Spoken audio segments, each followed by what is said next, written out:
Hi everyone, welcome back to my channel. मैंने अपने पिछले वीडियो में बताया था कि कैसे मैंने फाइबर से फ्रीलांसिंग करके 3 लाख रुपए कमाए। मैंने उस वीडियो के अंत में बताया था कि अगस्त 2020 के आसपास फाइबर ने मेरा अकाउंट डिसेबल कर दिया। तो आज के इस वीडियो में मैं यही बताऊंगा कि मैंने ऐसा क्या मिस्टेक किया था जिससे कि मेरा फाइबर अकाउंट डिसेबल हो गया। तो अगर आप फाइबर पे काम करते हैं तो इस वीडियो को अंत तक देखते रहिए, आपको कुछ वैल्यूएबल जानने को जरूर मिलेगा ताकि आप भी वो सेम मिस्टेक ना करें और आपका फाइबर अकाउंट डिसेबल ना हो। दोस्तों, अगर आपने मेरा पिछला वीडियो देखा होगा तो उसमें मैंने बताया था कि मेरा जो पहला ऑर्डर फाइबर पे था वो $5 का था। मैं उस क्लाइंट के साथ जब काम कर रहा था तो मुझे पता चला कि वो सेल्फ होस्टेड वर्डप्रेस की जगह wordpress.com यूज कर रहा है। तो मैंने उसको बताया कि सेल्फ होस्टेड वर्डप्रेस बेहतर होता है और अपनी वो वेबसाइट को wordpress.com से सेल्फ होस्टेड वर्डप्रेस पे मूव कर ले।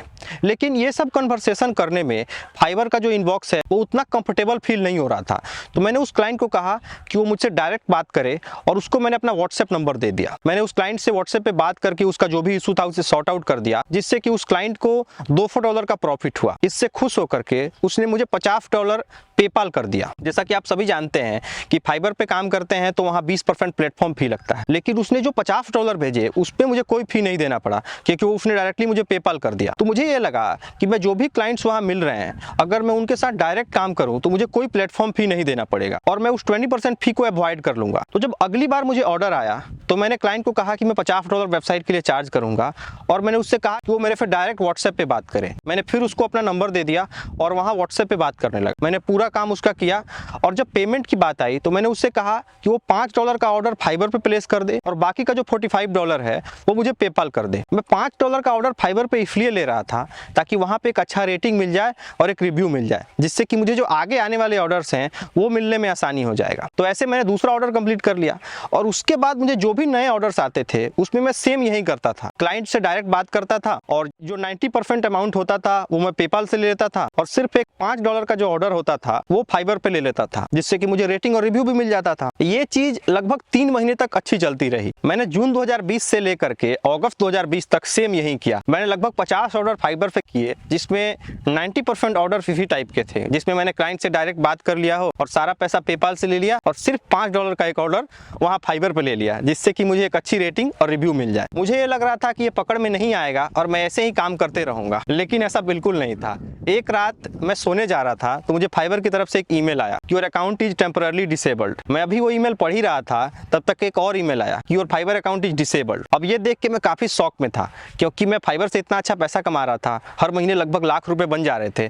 तो मुझे ये लगा कि अब रातों रात ये मेरा एक इनकम स्ट्रीम खत्म हो गया। मैंने बिना वेट किए फाइबर सपोर्ट में बात किया, फाइबर सपोर्ट को ट्विटर में टैग करके एक ट्वीट भी किया। जब फाइबर सपोर्ट से बात हो रही थी तो उन्होंने बताया कि मैंने हर एक ऑर्डर फाइबर के आउटसाइड लिया। अगर 2-3 ऑर्डर की बात होती तो शायद वो इसे एक्सेप्शन मान के मेरा अकाउंट रिस्टोर कर देते और मैं फाइबर फिर से यूज करता, लेकिन मेरा हर एक ऑर्डर फाइबर के बाहर ही हुआ था, जिसके कारण वो लोग मेरा अकाउंट रिस्टोर नहीं कर सकते थे। मैंने बहुत प्रयास किया, थक हार के मैंने ये छोड़ दिया कि अभी अकाउंट रिस्टोर नहीं हो सकता। तो यही एक मिस्टेक था कि मैं फाइबर के आउटसाइड कनेक्शन बना के क्लाइंट के साथ काम कर रहा था, जिससे कि मेरा एक बहुत अच्छा फाइबर अकाउंट डिसेबल हो गया। तो अगर आप भी फाइबर पे काम करते हैं और ये सोचते हैं कि क्लाइंट के साथ आउटसाइड कनेक्शन बना लूंगा और फाइबर का जो 20% प्लेटफॉर्म फी है वो अवॉइड कर लूंगा, तो ये ज़्यादा दिन नहीं चलेगा। आप 2-3 महीने ये करने में सक्सेसफुल रह सकते हैं, लेकिन जैसे ही फाइबर को पता चलेगा आपका अकाउंट डिसेबल हो जाएगा और आपने इतनी मेहनत करके जो भी रेटिंग्स रिव्यूज बनाई है वो सब रातों रात खत्म हो जाएगा, जैसा कि मेरे साथ हुआ। और एक कंसर्न काफ़ी लोगों का ये रहता है कि जब फाइबर अकाउंट डिसेबल हो गया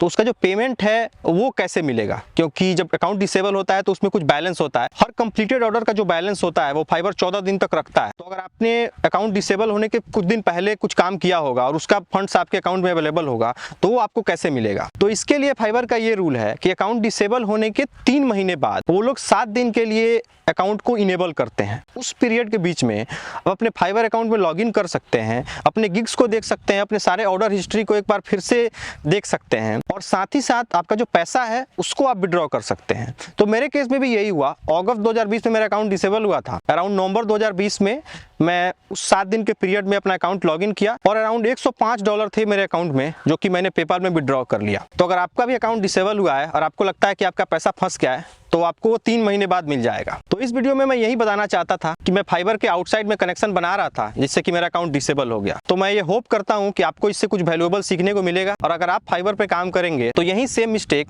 आप रेप्लिकेट नहीं करेंगे। इस वीडियो में इतना ही। अगर आपको ये वीडियो अच्छा लगा तो इसे लाइक कीजिए, अपने उन दोस्तों के साथ शेयर कीजिए जो फाइबर पे या फिर अपवर्क जैसे प्लेटफॉर्म पे काम करते होंगे, और ऐसी और वीडियोज के लिए आप मेरे चैनल को सब्सक्राइब करके बेल आइकन को भी दबा लीजिए ताकि मैं जैसे ही कोई नया वीडियो अपलोड करूं आपको उसकी नोटिफिकेशन मिल जाए। इस वीडियो में इतना ही। मैं फिर आपसे मिलता हूं अपने अगले वीडियो में। तब तक के लिए बाय।